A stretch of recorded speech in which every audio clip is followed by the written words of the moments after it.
Arestado ang isang Chinese national na kasama sa 500 at 90 dayuhan sa na-raid na Pogo kamakailan sa Pasay matapos mahulihan ng 2 sachet ng hininalang shabu na nakasiksik sa food box na kanyang ipinadeliver umano sa isang rider. Batay sa investigasyon ni Police Captain Dennis Lisalisa, Hepe ng Investigation and Detective Management Section o IDMS ng Pasay City Police Station, umorder umano ng pagkain sa isang kilalang food chain sa Las Piñas ang di pa nakikilalang kasabwat ng suspek at pinaghinalaan na siya rin ang naglagay ng droga sa in-order na meal at ipinadeliver sa isang rider na nagdala ng kanyang order.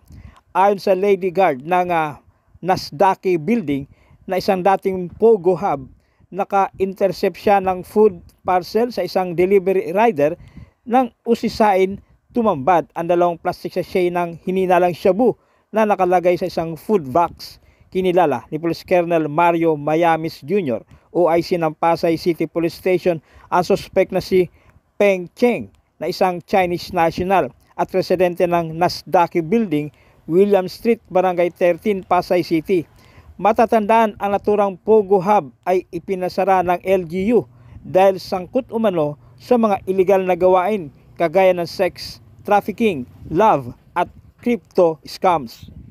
Aminado ang suspect na pag-aari niya ang nasabing mga illegal na droga. Nasa ba sa plastic natin yan? Sir, can you speak for him? Yes. Is he the owner of the said items? 他说这些东西是你的吗？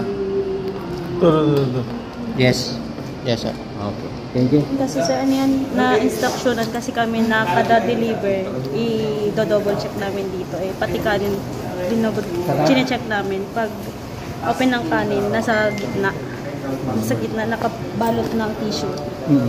Yun, tapos, dun po. Tapos sinabi namin kay sir sa labo. So, may nakita kayo 2 item, no? Opo, sa isang kanin lang po yun sir. Sa isang kanin, 2 yung laman. Madalas nyo ba ito ginagawa kang inspection? Yes sir, always po, araw-araw. Lahat ng deliver po, dadaan dito, i-double check namin. Ay, kaya nakita po namin yun. Kung nagdi-deliver po kasi nagdala dito, hindi po namin kailangan.